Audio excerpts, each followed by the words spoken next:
Ces sons, graves et veloutés, semblent sortir de ces forêts de la côte pacifique.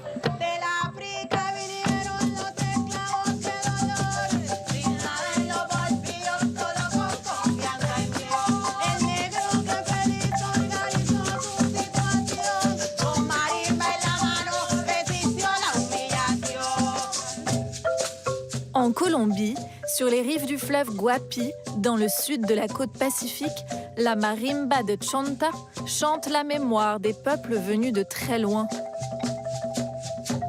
Cet instrument a été introduit au XVIe siècle par les populations africaines arrachées à leurs terres.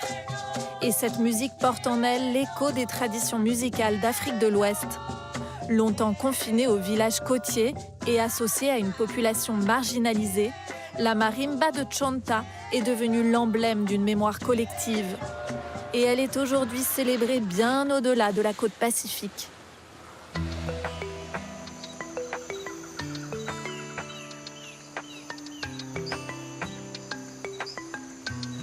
Il s'étire, sinueux, entre les racines noueuses des mangroves et des lianes enchevêtrées, avant de se perdre dans le tumulte des vagues du Pacifique.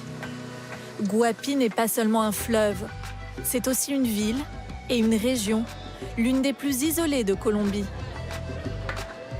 Au cœur de cette nature impénétrable, des esclaves en fuite fondent dès le XVIe siècle les premières communautés libres.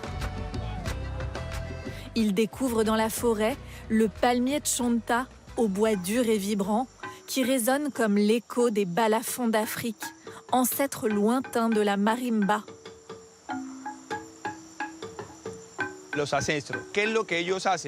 Nos ancêtres ont dû tout réinventer ici.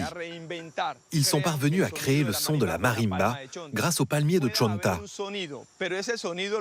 Et pour que ce son résonne mieux, pour le rendre plus harmonieux, ils ont utilisé les tubes d'un bambou local, qu'on appelle guadua.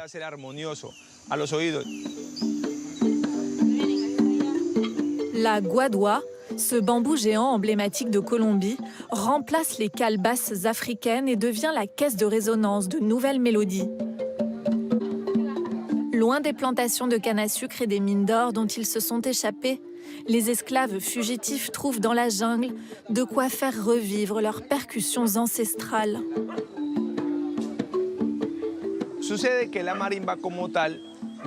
La marimba a permis aux afro-descendants de déployer leur culture. Grâce à elle, ils ont pu chanter pour leur divinité, se remémorer leur vie d'autrefois.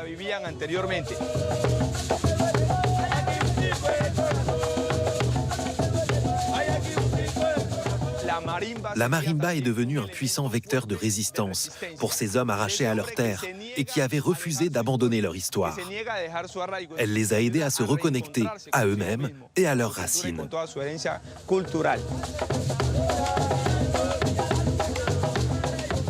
Pendant près de 2 siècles, les communautés de Guapi font résonner la marimba sur les rives du Pacifique, préservant leurs rites loin de tout contrôle colonial. Mais au XVIIIe siècle, l'Église catholique et ses missionnaires finissent par pénétrer ces territoires reculés, déterminés à évangéliser et civiliser les populations. Les rythmes de la marimba deviennent la cible d'une croisade.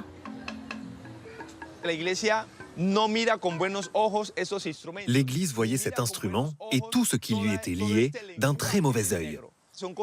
Les Noirs étaient considérés comme des sauvages, qu'il fallait humaniser. Cette musique, ces chants, ces danses sensuelles, tout ce folklore noir était jugé diabolique. C'est pour ça qu'ils sont allés jusqu'à brûler les marimbas, car elles étaient perçues comme un instrument du mal.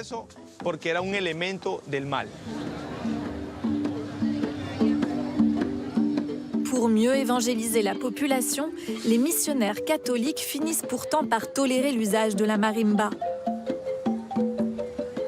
L'instrument, autrefois honni, se fait progressivement une place à l'intérieur des processions, messes et fêtes patronales.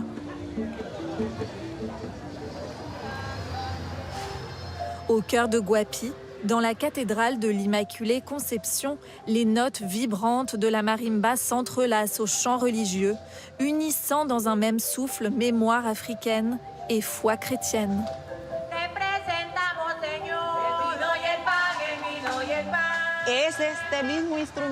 Cet instrument qu'on présentait comme l'œuvre de Satan nous aide désormais à louer Dieu.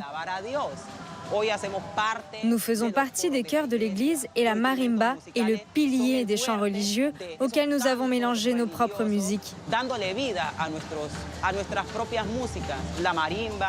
La marimba a enrichi ces cérémonies, rendant nos messes plus vivantes.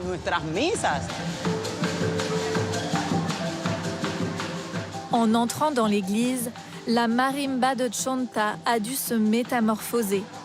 Sommée de s'accorder au canon de l'harmonie occidentale, ces notes ne se créent plus à l'oreille de manière intuitive, mais en utilisant la même gamme de notes que celle d'un piano, pour mieux se fondre dans le chant liturgique.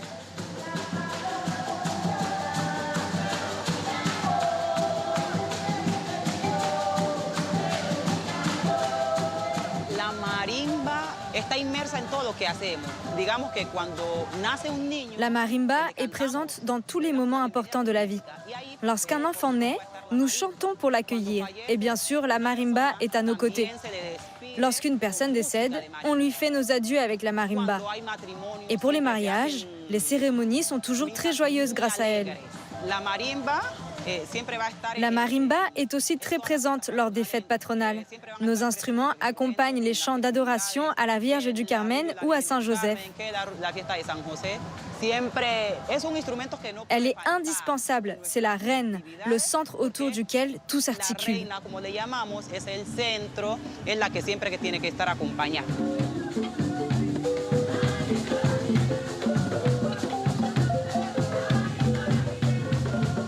Cœur battant de Guapi, la marimba demeure longtemps l'instrument d'une population noire ignorée par le reste du pays, y compris après l'abolition de l'esclavage en 1851.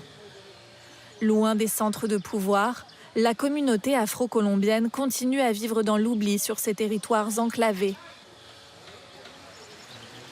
Il faut attendre les années 1960 pour qu'à Guapi, le destin d'une famille se mêle à celui de l'instrument, offrant à la marimba l'occasion de franchir les frontières de la région.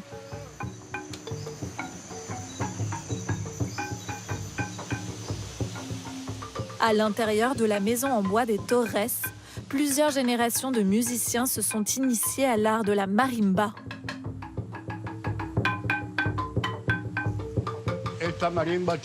Cette marimba a près de 80 ans. Elle a été fabriquée par mon père, José Antonio Torres.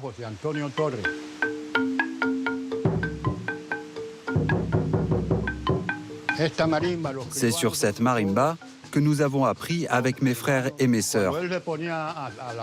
Quand mon père jouait, on était juste à côté. On l'observait pour apprendre. José Antonio Torres fait voyager la marimba bien au-delà des rives du Pacifique. Avec son groupe Gualajo, il diffuse les rythmes traditionnels sud-colombiens de l'Allemagne à l'Angleterre, en passant par le Brésil et jusqu'aux scènes de New York.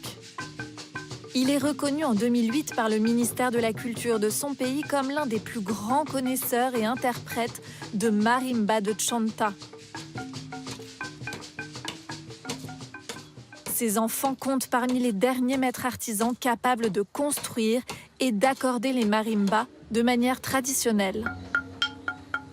Un système d'accordage à l'oreille permettant de conserver une créativité et une expressivité qui leur sont propres. Genaro et son frère Francisco sont les gardiens de la mémoire acoustique de la marimba de Chonta. Chaque lame de bois a sa note. Et si l'une ne nous convient pas, on l'entend et on la règle avec beaucoup de soin, jusqu'à atteindre la note qui nous semble la plus juste.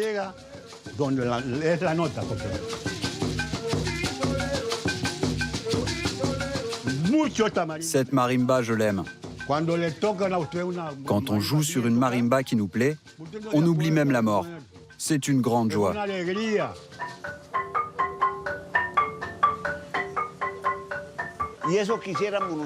Ce que nous voulons, c'est continuer à partager tout ça avant notre mort il ne s'agit pas de garder l'art pour soi, car nous ne sommes pas égoïstes.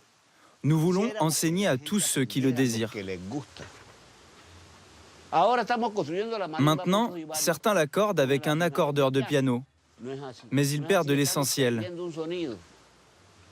Nous l'accordons par rapport à notre voix. Il faut écouter les chants des oiseaux, les aboiements des chiens. Nous reprenons ces sons et nous les intégrons un par un dans notre style.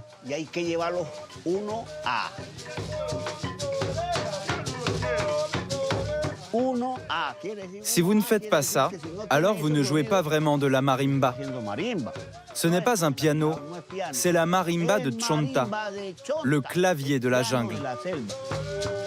Les disciples des frères Torres ont aujourd'hui essaimé ailleurs en Colombie. Ça réveillerait les morts. La marimba de Chonta bénéficie aujourd'hui d'un rayonnement national. Depuis une vingtaine d'années, l'instrument a conquis la capitale de la salsa.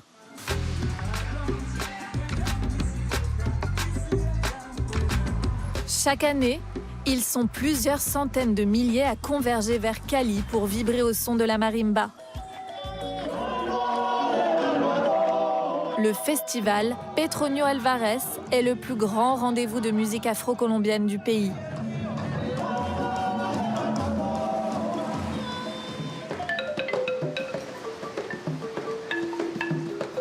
Dans la moiteur électrique de la nuit caleña, les meilleurs marimberos viennent se faire un nom.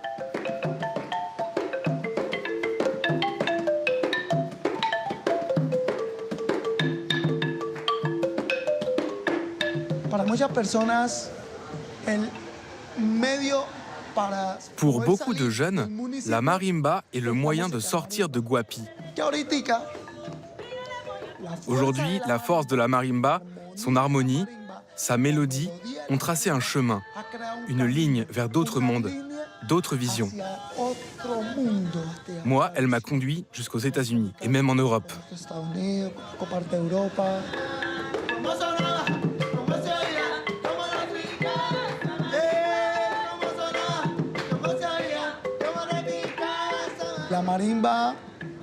La marimba favorise le développement social, économique et culturel.